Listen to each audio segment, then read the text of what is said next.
अस्सलाम वालेकुम नाजरीन, मैं हूं मोहम्मद अदील और आप लोग देख रहे हैं मेरा यूट्यूब चैनल। तो नाजरीन, सियासी मैदान में आज काफ़ी ज़्यादा जो है वो डेवलपमेंट हुई हैं। ख़ास तौर के ऊपर एक मरतबा फिर लेफ्टिनेंट जनरल फैज़ हमीद साहब जो है वो मीडिया की जीनत बने हुए हैं, क्योंकि उनके ऊपर जो है वो आज उमर चीमा हैं दी न्यूज़ के रिपोर्टर, उनकी एक स्टोरी सामने आई है और उस स्टोरी में उन्होंने क्या बताया है ये भी मैं अपनी आज की वीडियो में बताऊंगा। और साथ ही साथ जो है वो सबक army chief general Qamar Javed Bajwa साहब के ऊपर आर्टिकल 6 लगाने की तैयारी हो रही है और ये आर्टिकल 6 उनके ऊपर कौन लगाएगा, तो इस हवाले से भी बात करनी है। और साथ ही साथ शेख रशीद साहब का जो इशू है उसमें क्या की डेवलपमेंट हुई है। और सबसे जो इम्पोर्टेंट चीज़ है वो ये थी कि पाकिस्तान मुस्लिम लीग नून जो है वो इस वक्त दो धड़ों में मुकम्मल तौर के ऊपर तकसीम हो चुकी है और वो दोनों धड़े इस वक्त सामने भी आ चुके हैं। और एक आप लोगों ने बयान देखा होगा GHQ की जानिब से आया था, जिसमें उन्होंने ये माजरत की थी कि जो आइंदा इलेक्शन आ रहे हैं उसमें वो अपनी नफरी है वो नहीं दे सकते। तो इन सारे के सारे टॉपिक में आप लोगों को जल्दी जल्दी बताऊंगा कि इसके पीछे जो है वो असल हक़ाइक़ क्या है। तो वीडियो स्टार्ट करने से पहले आप लोगों से एक छोटी सी रिक्वेस्ट है कि अगर आप लोग मेरे चैनल के ऊपर नए हैं तो मेरे चैनल को सब्सक्राइब कर लें और अगर वीडियो आपको अच्छी लगे तो इसको लाइक करें और अपने दोस्तों को शेयर करें। तो नाज़रीन, सबसे पहले जो है वो स्टार्ट करते हैं जी कि जनरल फैज़ हमीद के हवाले से उमर चीमा साहब की जो स्टोरी है। उमर चीमा साहब अपनी स्टोरी में लिखते हैं कि सबसे पहले जो उनका स्टोरी का जो अनुमान था वो अनुमान ये है जी कि जनरल फैज़ हमीद की अपॉइंट करदा टीम की सिक्योरिटी का सिलसिला जारी है। तो इसके बाद वो लिखते हैं कि हाल ही में एक फैमिली बैरून मुल्क जाने के लिए एयरपोर्ट पहुंची। इमिग्रेशन का अमल तो आसानी से हो गया क्योंकि इस फैमिली के किसी मेंबर का नाम भी ECL में शामिल नहीं था।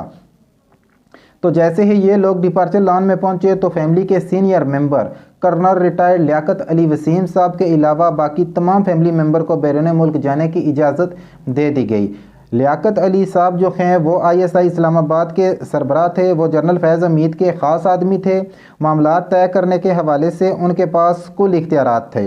पार्लियामेंट से लेकर पनामा पेपर की तहकीकात तक, नून लीग की क़यादत के ख़िलाफ़ एहतसाब के दीगर केसेस तक उन्होंने अहम किरदार अदा किया। मरियम नवाज़ ने उनके ख़िलाफ़ एक मरतबा ढके छुके अल्फाज में ये बात की थी कि इस्लामाबाद में एक रिटायर्ड कर्नल पार्लियामेंट को चला रहा है। ISI में क़यादत तब्दील हुई तो वसीम साहब को मुस्तफ़ी होने के लिए कहा गया। अब तक ये वाज़ह नहीं हुआ कि वसीम साहब को बाहर जाने से क्यों रोका गया है, लेकिन दी न्यूज़ ने इस पूरी कहानी की तस्दीक जो है वो 3 मुख्तलिफ पहलुओं से की है। तो अब सबसे बड़ी इम्पोर्टेंट चीज़ ये थी कि ये कर्नल वसीम साहब जो थे ये जनरल बाजवा साहब की जो टीम अपॉइंटमेंट उन्होंने की थी उसके अहम तरीन रुकन बताए जा रहे हैं। और इसके अलावा जो ये बातें की जा रही हैं कि सिक्योरिटी का अमल जारी है जनरल फैज़ हमीद साहब की अपॉइंट करदा टीम के हवाले से, तो अब मसला ये है कि जो भी नया DGISI बनता है तो वो ज़ाहिर सी बात है कि अपनी टीम लॉन्च करते हैं और हर जगह के ऊपर जो है वो अपने जान पहचान वाले बंदों या जो लोग मेरिट के ऊपर आते हैं उनके अपॉइंटमेंट करते हैं। तो हर DGISI के दौर में ऐसा ही होता चला आ रहा है। तो अगर ये इस तरह से इंक्वायरियाँ स्टार्ट हो गई तो सारे के सारे लोग इसी के अंदर आ जाएंगे। तो इस सारे के सारे मामलात के अंदर जो मेन फोकस हो रहा है वो PMLN की सीनियर तरीन क़यादत है, क्योंकि उमर चीमा साहब कि आप जितने भी सारे के सारे कॉलम देख लें या उनकी रिपोर्टें सारी देख लें वो सारी की सारी तकरीबन PMLN की जानिब झुकी हुई आपको नज़र आएंगी। तो इस सारे मामले में आगे जो भी होगा वो आप लोगों के साथ शेयर करता हूं। और साथ ही साथ सबक आर्मी चीफ जो है, क्योंकि इस वक्त DGISI जो फार्मर थे हमारे फैज़ हमीद साहब और जनरल बाजवा साहब, वो पाकिस्तानी मीडिया की तवज्जो का इस वक्त काफ़ी ज़्यादा मरकज़ बने हुए हैं। जनरल बाजवा साहब के हवाले से अभी लेटेस्ट एक न्यूज़ आई है जिसको GNN के सीनियर साफ़ी आरफ अमीर भट्टी साहब उन्होंने ब्रेक किया है कि मुस्लिम लीग नून की सीनियर तरीन क़यादत जो है वो जनरल बाजवा साहब के ऊपर आर्टिकल 6 लगाने की तैयारी कर रहे हैं और उसके हवाले से जितना भी होमवर्क था वो भी कंप्लीट कर लिया गया है। तो ये PMLN की जो सीनियर तरीन क़यादत है ये आप लोगों को भी पता है कि इस वक्त लंदन में बैठी हुई है और एक ही बंदे का नाम है सीनियर तरीन क़यादत में, वो है नवाज़ शरीफ। क्योंकि नवाज़ शरीफ इससे पहले भी जनरल बाजवा के ऊपर, जनरल फैज़ हमीद के ऊपर काफ़ी ज़्यादा एलिगेशन लगा चुके हैं। जनरल बाजवा के ऊपर तो इमरान खान साहब भी काफ़ी ज़्यादा एलिगेशन लगा चुके हैं, लेकिन अभी तक उन्होंने आर्टिकल 6 लगाने के हवाले से कोई ऐसी बात नहीं की। लेकिन PMLN की जानिब से अगर इस तरह की बातें की गई हैं तो ये जो है ना काफ़ी बड़ी एक डेवलपमेंट होगी। तो PMLN की जानिब से जो भी इसके ऊपर नुक्ता नज़र आएगा या मौक़िफ़ आएगा तो वो भी आप लोगों के साथ शेयर किया जाएगा, क्योंकि आरफ हमीद भट्टी साहब की जो कई बात है इसके ऊपर कोई बंदा जो है इतनी जल्दी से एतमाद नहीं करता, क्योंकि अभी कुछ दिनों पहले उन्होंने साबक जो हमारे वज़ीर आज़म थे शाहिद खान अब्बासी साहब, जो कि मुस्लिम लीग नून के भी सीनियर तरीन रहनुमा हैं, उनके हवाले से भी एक खबर चलाई थी कि वो मुस्लिम लीग नून को छोड़ने वाले हैं। लेकिन उनकी यह खबर भी झूठी साबित हुई, क्योंकि वो अभी तक मुस्लिम लीग नून के साथ खड़े हैं, क्योंकि उनके PMLN के साथ जो है वो इख्तलाफात सामने हैं, लेकिन अभी तक उन्होंने पार्टी को छोड़ा नहीं है। तो एक और दूसरी खबर थी GHQ के हवाले से कि उन्होंने आइंदा इलेक्शन के लिए फ़ौज देने से इनकार किया है। तो इसकी बेसिक वजह यह थी कि GHQ की जानिब से ये कहा गया है कि पाकिस्तान आर्मी जो है वो अगले महीने में स्टार्ट होने वाली डिजिटल मरदमशुमारी के बाइस मसरूफ़ होगी। तो इस वजह से आर्मी के पास इतनी ज़्यादा तादाद नहीं है कि वो इलेक्शन में ड्यूटियां सर अंजाम दे सकें। और ये वो इलेक्शन थे, ये कोई जनरल इलेक्शन नहीं थे, ये सिर्फ ज़मीनी इलेक्शन थे, या पंजाब और KPK के इलेक्शन के हवाले से बातें की जा रही थी। तो इसके हवाले से जी शेख रशीद साहब के हवाले से खबर है कि शेख रशीद साहब को मरी में आज सिविल कोर्ट में पेश किया गया था, जहां पर पुलिस ने उनके एक मरतबा फिर 3 रोज़ा जिस्मानी रिमांड की इस्तदा की है, जिसको अदालत ने एक मरतबा फिर मुस्तरद कर दिया गया था। अब शेख रशीद साहब के ऊपर मरी में जो मुकदमा है वो बड़ा दिलचस्प है, क्योंकि एक तरफ ये वाला जो मुकदमा है वो तो 2 सियासी जमातों के अंदर क्लैश करवाने के सिलसिले में जो मुकदमा बनवाया गया था वो दिफाती, और मरी के अंदर उनके ऊपर कार्य सरकार में मुदाखलत और पुलिस की वर्दी को फाड़ना और पुलिस के एहलकारों को गालियां देना, ये वो दिफात शामिल की गई थी। तो इन दिफात की वजह से उनका जिस्मानी रिमांड मांगा जा रहा था, जिसको जज ने मुस्तरद कर दिया है, और शेख साहब को एक मरतबा फिर जो है वो जुडिशल रिमांड के ऊपर जेल में भेज दिया गया है। तो उनकी नेक्स्ट पेशी के ऊपर क्या कुछ होगा, वो तो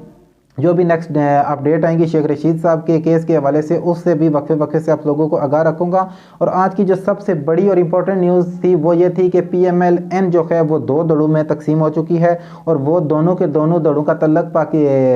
रावलपिंडी से बताया जा रहा है, क्योंकि रावलपिंडी में 2 दड़े, एक चौधरी तनवीर साहब का दड़ा है और दूसरा हनीफ अब्बासी साहब का दड़ा है। इन 2 जो दड़े हैं, एक दड़े का जो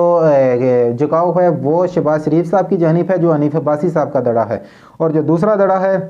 चौधरी तनवीर साहब का, उनका जो झुकाव है मरियम नवाज़ या नवाज शरीफ की जानिब है। क्योंकि इस वक्त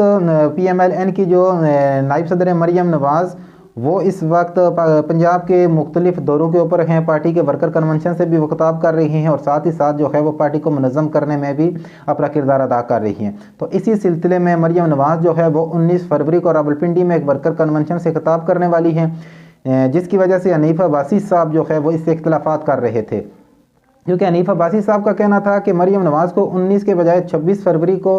रावलपिंडी में आना चाहिए, और वह 26 फरवरी को रावलपिंडी में उन्हीं के हलके के अंदर जो है वो वर्कर कन्वेंशन से खिताब करें।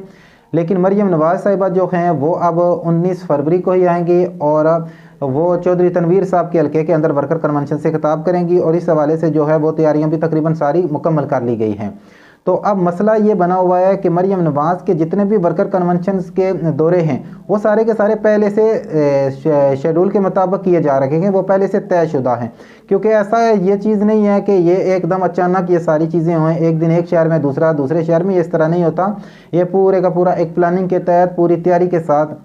वर्कर कन्वेंशन जो है मुनक्कद किए जाते हैं। तो क्या ये वर्कर कन्वेंशन की जगह हनीफ अब्बासी साहब चेंज करवाने में कामयाब हो जाएंगे, या फिर जो है वो हनीफ अब्बासी साहब और चौधरी तनवीर साहब जो हैं वो एक ही झंडे के नीचे आएंगे और एक ही जगह के ऊपर आप इन दोनों को देख सकेंगे या नहीं, ये तो 19 तारीख को पता चल जाएगा। तो PMLN जो है वो खास तौर के ऊपर पंजाब के अंदर वो काफ़ी ज़्यादा जो है वो मजबूत दिखाई दे रही है, क्योंकि अभी तक कोई इतनी बड़ी डेवलपमेंट नहीं हुई है। PMLN के लोग जो है वो अपनी पार्टी से अभी तक जो है वो जुड़े हुए हैं, लेकिन KPK के अंदर से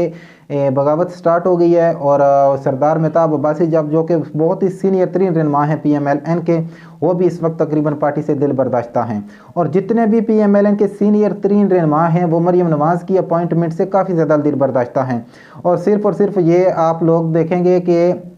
इलेक्शन की अनाउंसमेंट होने की देर है, फिर ये सारे के सारे लोग खुलकर सामने आ जाएंगे, क्योंकि मरियम नवाज़ को इस वक्त जो है वो पंजाब के वज़ीर आला बनने के लिए लॉन्च किया गया है। क्योंकि ये पहले तो प्राइम मिनिस्टरशिप के हवाले से थी, लेकिन प्राइम मिनिस्टरशिप जो है वो इस वक्त पाकिस्तान पीपल्स पार्टी उसके लिए खेल रही है, और पूरा का पूरा मैदान भी इस वक्त जो है वो उन्होंने बनाया हुआ है इस हवाले से। तो आने वाले वक्त के अंदर ये अगर इलेक्शन होते हैं तो उसमें ये देखना होगा कि क्या पाकिस्तान पीपल्स पार्टी जो है वो पंजाब में से कितनी सीटें लेगी या PMLN कितनी सीटें लेगी पंजाब में से, इसमें से पंजाब प्रोविंस में से।